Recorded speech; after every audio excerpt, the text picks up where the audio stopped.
हमें अपनी जिंदगियों में सब कुछ दरकार है। खुदाउंद की दानिशमंदाना रहनुमाई हासिल करना है, खास तौर पर हम में से जो मुबल्लिग हैं, क्योंकि एक इंतबा इमसाल 11:14 में लिखा गया है, नेक सलाह के बगैर लोग तबाह होते हैं, लेकिन सलाहकारों की कसरत में सलामती है। क्या हमें कई मुशीरों की जरूरत है? नहीं, ये वो सलाहकार है, वो आयात है जो हमें नसीहत करती है, जो हमें तरक्की देती है, जो हमें बरकरार रखती हैं, जो हमें सिखाती हैं कि अपनी जिंदगी में सही फैसले कैसे करें।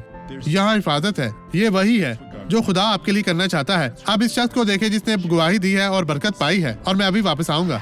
फालिज हुआ, 1 साल पहले मुझे फालिज हुआ था, एक मेरे साल। बाजू बेहिस हो गया था। फालिज शदीद था, आप ये पहले नहीं उठा सकते थे, बस इतना ही ऊंचा। बस इतना, यहाँ तक। आपने सुना भाइयों, इन्हें 1 साल कबल फालिज हुआ था, अब इसे उठाएं। ये हैरत अंगेज नहीं है भाइयों। अब मैं आपके लिए दुआ करना चाहता हूँ। मेरे खुदा, आप दुनिया को अपनी ताकत से ले लो, हर एक शख्स से मिल, इनमें से हर एक को छू, इन्हें शिफा दे, इन्हें निजात दे, इन्हें तब्दील कर। मैं तमाम बुराई को दूर करने के लिए, तेरे जलाल के लिए तेरी मिन्नत करता हूँ।